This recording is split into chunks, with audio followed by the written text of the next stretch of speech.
Hello, today I'm with Doug McCrea, who is the Chief Information Officer at Rider University in New Jersey. I've asked Doug to join me today to speak about how leaders can address cybersecurity issues in public organizations. Doug previously was a senior leader in IT at Rutgers University, where he was responsible for risk management and regulatory compliance, as well as orchestrating IT governance and cybersecurity implementation. Doug, thank you so much for sharing your insights with us today. No problem. Happy to be here. My first question is a basic one. What are cybersecurity threats, and can you give me an example of what that may look like in an organization? Sure. I think there's a number of them. Some of them are very popular in kind of terminology now. Probably the most notable is phishing. Most people have heard of that. It's your standard email threat, people pretending to be someone they're not. And also they'll send you malicious links and try to get codes out of you, like your passwords and your usernames and that type of thing. And it can be used with phone calls as well, and that's called social engineering. So they're very frequently combined now, which makes them really sophisticated, and in some cases it adds to their credibility and makes them seem like they are definitely the person that you think you're talking to when it's not at all. Yeah, so I've seen some of those. So what makes an organization vulnerable to these phishing attacks or other types of things that come into the organization? Well, it's really knowing people. I think what makes it vulnerable is people putting up too much information on the internet, so that people can research you on LinkedIn. If your LinkedIn profile is fully public, there's information in there that shows your history and some background, and allows people to do reconnaissance on you and look through who you are and who you know. And there might be information on your organization's website that gives away more than you think. So if you ever look at it from the eyes of being a thief, that's probably one of the better ways to do it. But people are really, people are the most vulnerable asset in your entire organization. It's not the computers.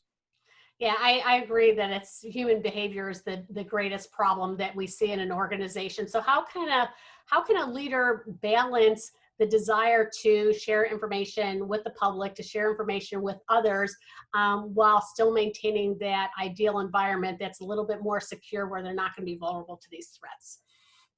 I think balance is the key. You really have to pay attention to people when they start getting upset or groaning when you ask them to do something. It's important. It used to be where we'd change passwords every 90 days. And there's actually a correlation between the password change time, and let's say it's 90 days, and the amount of Post-it notes that end up under people's desks and drawers and that type of thing. So you really have to change that. And I think at different organizations, different places like Rutgers, it changed to 1 year because we realized that was affecting people. It was frustrating them. If you frustrate your employees, they're not going to comply. They will find a way around it. Yeah, I certainly agree with that. And I think that it really speaks to the point that cybersecurity is everybody's responsibility. And I think that a lot of times there's this idea, well, we have the IT staff, and so they'll just worry about it, and it's not my responsibility. So what can the IT staff and IT leaders in an organization, as well as the other leaders in an organization, do to work together to change that behavior and to really address those cybersecurity issues across the organization?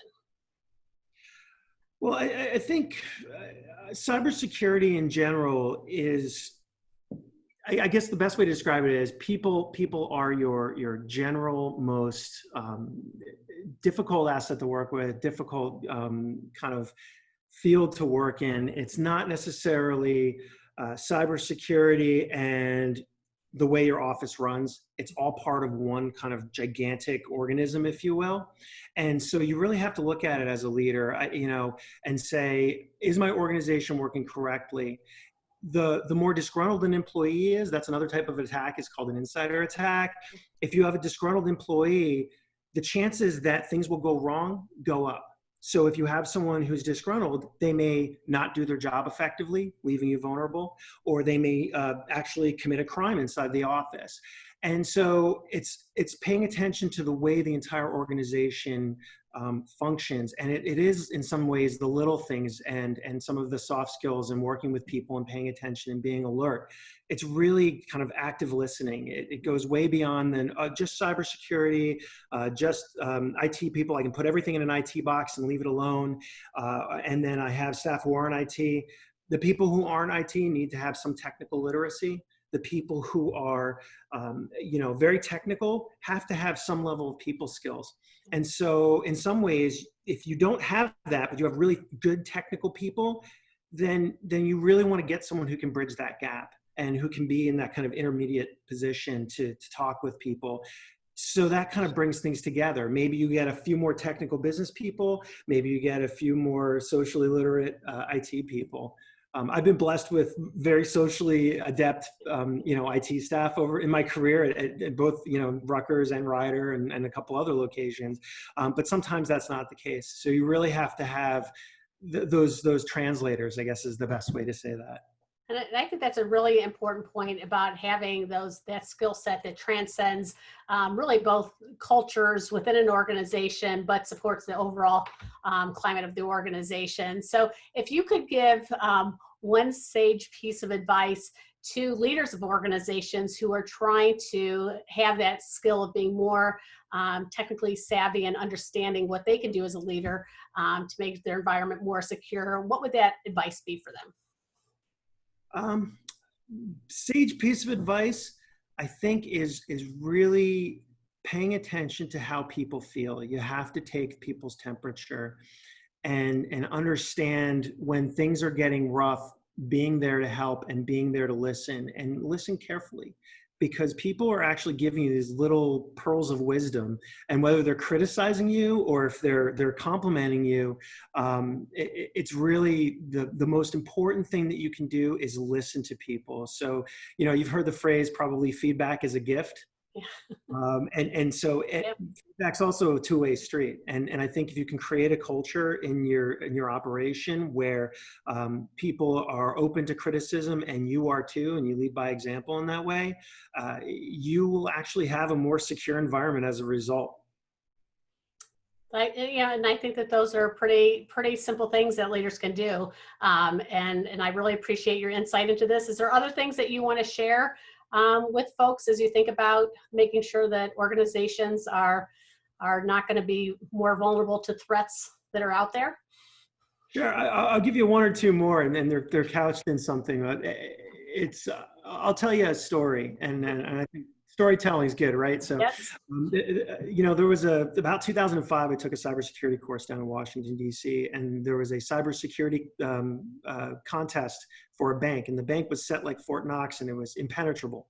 And the president said, "I will give the contract to whoever breaks in," and nobody could break in except for one person. He went into the parking lot. He dropped a little pen drive, a little USB stick, into right next to the exec's parking lot, and it said "private" right on the pen drive, and it was infected. And so when one of the execs got out of his car, he looked down at the ground. He saw "private." He said, "Wow, that's interesting." And he picked it up and brought it into the bank and plugged it in. And he infected the bank with this little non-malicious thing, but it basically opened the system. And the consultant won the cybersecurity contract based on that. And to that point, I think understanding human nature and being suspicious and skeptical is really important. Don't pick up USB sticks off the street. Definitely don't plug them into your work computer. And that little piece of advice, by the way, would have saved the U.S. military billions of dollars. That little trick was used years later down the road with Russians against the United States and Afghanistan. So just keep that in mind. It's really being a little bit suspicious. And I think that that's a great story because it does illustrate, again, what you were saying about human behavior is the issue here. And so we're enticed by something, and just our natural reaction is to give into it rather than stepping back and saying, maybe I need to think twice about this. I think that's a fantastic story. Yeah. Well, I want to thank you so much for sharing your insights with us today and sharing your words of wisdom. It was very helpful. Thank you so much, Doug. Happy. Take care.